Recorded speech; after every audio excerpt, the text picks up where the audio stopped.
அன்பானவர்களே, இன்று நீங்கள் சந்திக்கும் பிரச்சனைகள் உன் வாழ்க்கையின் முடிவு அல்ல, அது ஒரு புதிய ஆரம்பம். இப்போதெல்லாம் மூடப்பட்ட கதவுகள் போல தோன்றலாம், வாய்ப்புகள் இல்லாதது போல உணரலாம். ஆனால் நினைத்துக்கொள், நான் ஒரு கதவை மூடும்போது இன்னொரு பெரிய வாசலை திறக்க தயாராக இருக்கிறேன். பயப்படாதே, நான் உன்னுடன் இருக்கிறேன். நீ இன்று அழுகிறாயா? நீ இன்று தோல்வியை சந்தித்தாயா? நீயே உன்னை நம்ப முடியாமல் இருக்கிறாயா? அப்படியானால் இதுதான் உன் திருப்பு முனை. ஏனில் தோல்வி வந்தால்தான் நம்பிக்கை வளர்கிறது.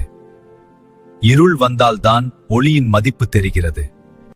கதவு மூடினால்தான் புதிய பாதை திறக்கிறது. நீ உனக்காக திறக்கப்படும் வாசலை யாராலும் மூட முடியாது. நான் திட்டமிட்ட வாழ்க்கையை யாரும் தடுக்க முடியாது. இன்று நீ செய்ய வேண்டியது என்னவென்றால், கலங்காதே, நம்பிக்கையை கைவிடாதே, ஜெபம் செய், முன்னேறு. நாளைய தினத்தை பார்த்து நீ ஆச்சரியப்படுவாய். இந்த வார்த்தைகள் உங்கள் மனதை தொட்டிருந்தால் இந்த வீடியோவை லைக் பண்ணுங்கள், சப்ஸ்கிரைப் பண்ணுங்கள், மற்றவர்களுக்கும் பகிருங்கள். ஆமேன்.